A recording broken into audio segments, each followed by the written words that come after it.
The year is 2020, the season is number 2, and the week is 6 as we have a bitter rivalry on our hands that dates all the way back to their days in the NFC West as the 2-3 Saints are set to host the 2-3 Falcons here on Monday Night Football. Second play of the game, and it's a give to Devontae Freeman, who picks up about a yard but remains down screaming, "Oh, it's my ass is injured!" Freeman heads to the locker room and would not return to action. Later in the drive, Falcons on the edge of field goal range, but not for long as Trey Hendrickson wraps up Matt Ryan for a sack that forces a Falcons punt. Atlanta gets it right back, and on their first play, they're threatening again as Ryan stands in and delivers to Austin Hooper for a 17-yard gain. But then 3 plays later, 3rd and 7, Ryan throwing, and the pocket collapses as it's Sheldon Rankins this time with the sack. Rolling forward is sent out. His kick is, of course, up and good, and the 45-yard field goal gives the Falcons a 3-0 lead. Ensuing drive, Saints facing a 3rd down of their own where Brissett looks to throw, puts down his controller to send a text, picks it back up, and fires downfield where his pass finds the hands of Ricardo Allen for the interception.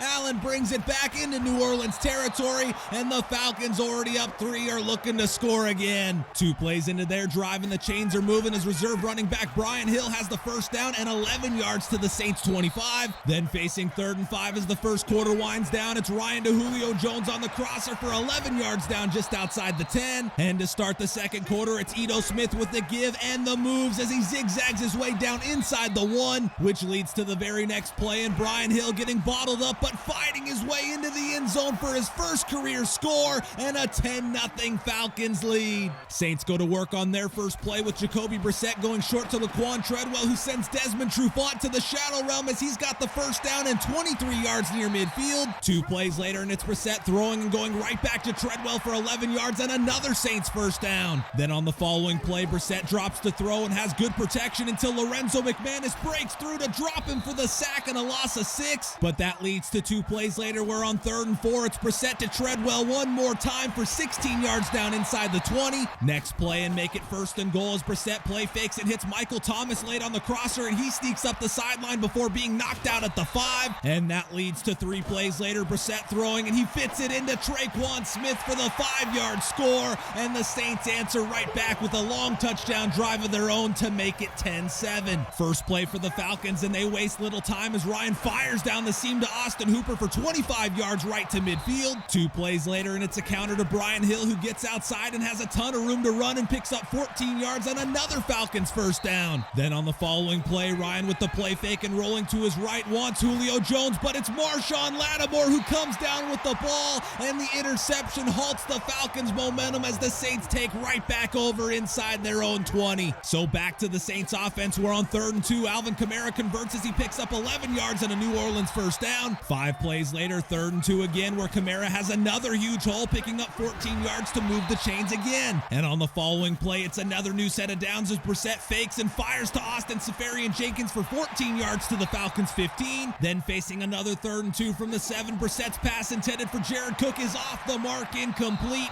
Will Lutz comes out, makes the 24-yard field goal, and it's 10 unanswered from New Orleans to tie things up at 10 apiece. Still time for Atlanta to get points before half, and on their first play, it's a screen to Ito Smith. The blocks are set up, and Smith slips out of bounds after picking up 18 yards near midfield. And on the following play, it's into New Orleans territory for Atlanta as Ryan stands in and fits his pass into Julio Jones for another 17 yards. Then with 38 seconds and facing 3rd and 8, Ryan stands and fires, but Calvin Ridley can't hang on, bringing up 4th down. Falcons send out Roland Ford, who makes the 53-yarder look like an extra point as it's up and good, sending the Falcons into the break with a 13-10 lead. Saints get the ball first to start the second half, and on their first play, Alvin Kamara is able to find some space and picks up 15 yards on a first down to start the drive. 3 plays later, 3rd and 8 for the Saints, and Brissett fakes a give to Kamara and fires down the middle to Michael Thomas, who hangs on to the 31-yard catch. 3 plays later, 3rd down again, Brissett throwing behind great protection and fires a dangerous pass downfield that's almost intercepted by Desmond Trufant. Will Lutz comes out, and his second field goal of the night is right down the middle, splitting the uprights, and the 36-yarder ties the game at 13 apiece. Falcons looking to answer back and facing 3rd and 2, Ryan stands in and finds Austin Hooper on the crosser, and he has the first down and 12 yards yards near midfield. Then 3 plays later, backed up and facing 3rd and 20, Ryan throwing, navigates the pocket and threads the needle to Julio Jones, who pinballs his way just past the marker. 3 plays later again, 3rd and inches, and it's the exterminator Jordan Buggs picking up 7 yards in the first down. And that sets up 3rd and 2 from the 20, where Ryan drops the throw, drifts back and fires down the middle to Austin Hooper, who makes the catch and is into the end zone for a 20-yard score as the Falcons take a 20-13 lead. Third quarter winding down, and Brissett drops the throw, loads up and wants Traquan Smith, who takes to the skies, makes the catch and pinballs around for a 35-yard gain into Atlanta territory. 3 plays later, 4th quarter now, and on 3rd and 5, Brissett looks to throw again, wants Michael Thomas, but the timing is off and it bounces around before falling incomplete. So that makes it 4th down, where the Saints start chasing points and go for it, where Brissett is throwing and has a wide open Traquan Smith for 17 yards to make it 1st and goal. And on 3rd and goal from the 7, Brissett throwing again. Falcons drop 8, so he has all day but nowhere to throw. Finally goes out to Kamara, who makes the catch, ducking out of bounds after a gain of 1. So once again, 4th down, offense stays on the field. Brissett looks for the end zone and wants Michael Thomas, who makes the catch but doesn't get both feet in bounds. And the Falcons defense holds as they'll take over with 12:16 to go. Saints get it back, and with 3rd and 10 from their own 37, it's Brissett to a wide open Laquan Treadwell for 16 yards across midfield. Then on the next play, the Falcons jump offside, and with the free play, it's Brissett standing in and delivering to a wide open Traquan Smith for 22 more, well into Atlanta territory. And 2 plays later from the 21, Brissett throwing and goes deep down the middle to Jared Cook, who, unlike Michael Thomas, does get his feet in bounds, and the 21-yard score pulls the Saints even at 20 with just under 6 minutes to go. So focus shifts back to the Falcons, where on 1st and 10 from the 37, Ryan looks to throw but is buried by Sheldon Rankins for the sack. Then on the next play, Ryan looking to throw again, but it's Sheldon Rankins busting through, and for the 2nd straight play, dropping Ryan for a huge loss that forces Atlanta to punt it away. Saints, out of the 2-minute warning, have 3rd and 12, where they run the ball, and how do you give up a 1st down on a 3rd and 12 running play, Atlanta? 2 plays later from the 45, Brissett throwing, and he's got Laquan Treadwell for 16 yards as the Saints are well within field goal range now.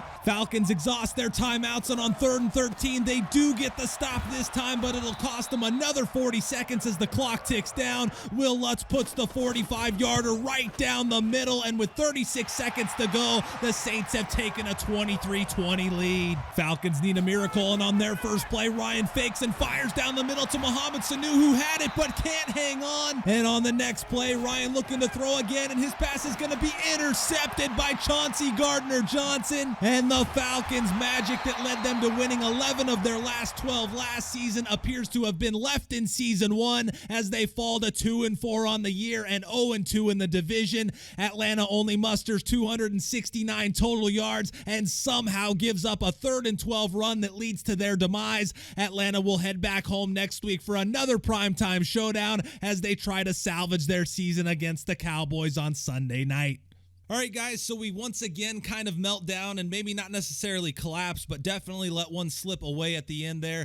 I was in pretty good control for most of the game and then give up the touchdown, succumb to the sacks, and then somehow give up a 15-yard run on 3rd and long that pretty much cost me the game. We now fall to 2-4 and 0-2 within the division, so definitely not where we want to be as we come closer to the halfway point of the season. And to make matters worse, you saw our starting running back Devontae Freeman go down with an injury, and that ended up being a quad tear, putting him out for 7 weeks. This is the 2nd year in a row that he's going to miss significant time, and I did decide to put him on injured reserve, so he's going to miss at least 8 weeks, and depending on how the season goes will determine whether or not he actually comes back. But with that, we have a free roster spot that is now taken by Quadri Olison, who gets elevated from the practice squad, and this was done because after Freeman went down last season, Ito Smith also went down immediately, so it just keeps the numbers the same in case that happens again. And then taking his spot on the practice squad will be left guard Angel Pearson, who is a rookie who went undrafted and has some decent pass blocking numbers, but at a 58 overall and with normal dev, he isn't likely to play much into our future plans. Moving along here, we have another breakout scenario as Devontae Freeman going down paves the way for Ito Smith to upgrade his dev trait, but it's going to take either 3 or more touchdowns or 150 plus yards rushing, so not likely to happen, but you never really know. Next up, we have our first draft related news item in the form of a tweet from Mark Schlereth that refers to Boston College linebacker Jalen Meeks and reads, whether it's an injury or something else, Jalen Meeks isn't performing up to his standards. So moving to the draft board, we start at the top with a pair of speed rushing outside linebackers in Sean Chamberlain and then Jalen Meeks, who you just saw in the tweet. Both players are second round projections and first round true talents. Then below them is a pair of wide receivers, starting with Cody Taggart, who is a second round projection and true talent. And then lastly is Tyrone Sharp, who is also a second round projection, but is a third round true talent. And wrapping up the team activities is player upgrades, where we have 2 players with skill points this week, starting with cornerback Isaiah Oliver, who only receives a bump to 1 attribute, which was +3 to his man coverage rating. Also getting upgraded this week was Devontae Barclay, who goes from a 55 to a 56 overall with 2-point upgrades to both his catch in traffic and release ratings. Time to go around the league now, starting with the week 6 scores, where the Packers handled the Lions 35-14 on Thursday night. Bengals beat the Texans 23-21, and the Jaguars win in overtime over the Colts. Browns hammer the Steelers while the Chiefs do the same to Miami. Jets and Vikings pick up 1-score wins over the Broncos and Panthers. Titans pluck the Ravens 38-17 while the Redskins take down the Eagles by 3. 49ers do the same to the Cowboys while Tampa Bay wins 31-27 in Seattle. Giants head to Arizona and come away with a 33-27 overtime win. And then on Sunday night, the Chargers win 27-9 over the Raiders. And on Monday night, you all watched us lose to the Saints. Looking at the AFC standings, the Jets are off to an undefeated 6-0 start in the East, with the Bills right behind at 4-1. Bengals are also 6-0 and lead the North over the 4-2 Browns and 3-2 Ravens. The entire South is currently sitting at 3-3 after 6 games, as are the Chargers and Broncos, who are the top 2 teams in the West. Then on the NFC side, the Cowboys are 4-2 and lead by 1 game over the 3-3 Redskins. Bears had the week off and remain 5-0 with a half-game lead over Green Bay. Bucks lead the South at 5-1, while we are currently tied for last at 2-4. Then out west, the 49ers are 4-1 with an early game-and-a-half lead over the Seahawks and a 2-game lead over the Rams. The Week 6 AFC Offensive Player of the Week is 2018 MVP Patrick Mahomes. The 2017 10th overall pick was 21 of 25 passing for just 279 yards, but accounted for 6 touchdowns, with 5 coming through the air and another on the ground, as the Chiefs decimated the Dolphins 41-10 in Miami. As for the NFC, it was Vikings running back Dalvin Cook taking home the Offensive Player of the Week. Cook racked up 134 yards rushing and 3 scores on 24 carries, and also added a pair of catches for 24 yards to help his Vikings take down the Panthers 38-31 in Minnesota. Defensively, for the second time this season, Adoree Jackson is the AFC Defensive Player of the Week. The 4th-year corner out of USC was in on 6 tackles, knocked away 2 passes, and picked off another, returning at 33 yards for a score, as the Titans knocked off the Ravens 38-17 this week. On the NFC side, it was Eagles cornerback Sidney Jones being awarded Defensive Player of the Week. Jones did just about everything in Week 6 with 13 tackles, a sack, and an interception. However, it wasn't enough, as the Eagles fell 17-14 in a home loss to the Redskins. Moving on to the leaders and starting with the passers, Jacoby Brissett takes the yards lead from Mitchell Trubisky and leads the way with 1,713 yards. Trubisky also loses his passer rating lead to Baker Mayfield, who continues to have the most passing touchdowns with 20. The rushing leaders are the same as last week, with Ezekiel Elliott leading in yards with 660, Saquon Barkley leading in touchdowns with 8, and Todd Gurley's 6.3 average being good for tops in the league. With the week off, Taylor Gabriel lost his lead in catches to Traquan Smith and his lead in yards to our own Julio Jones, and then becoming tied for the lead with 6 touchdown receptions and being shown with the leaders this week is Colts receiver Seth Roberts. And wrapping up with the defense, the leaders for each category are the same, as Deion Jones leads with 72 tackles, Von Miller leads with 12 sacks, and Marshawn Lattimore picks us off once to continue to lead the way in interceptions with 4 picks on the year. Looking at next week's schedule, it begins with the Texans hosting the Lions on Thursday night. Big NFC North game as the 5-1 Bears head to Green Bay to face the 4-1 Packers. 0-6 Steelers at 6-0 Bengals, Bills at Titans, and Browns at Redskins. Rams head to Philly, Saints head to Carolina, and the Chiefs head to Baltimore. Vikings at Giants, 49ers at Cardinals, and Dolphins at Raiders in the dud of the week. Chargers host the Broncos, and on Sunday night we host the 4-2 Cowboys. Then wrapping up the week on Monday night is Tom Brady and the Patriots heading to Indy to face the 3-3 Colts. Jaguars, Jets, Seahawks, and Bucks all with byes this week. But that's going to do it for week 6, guys. Another tough and disappointing loss puts us at 2-4, and things aren't going to get any easier as we face the 4-2 Cowboys with Zeke Elliott next video. But hopefully I'll be able to not choke things away in that and right the ship as we look to get back in the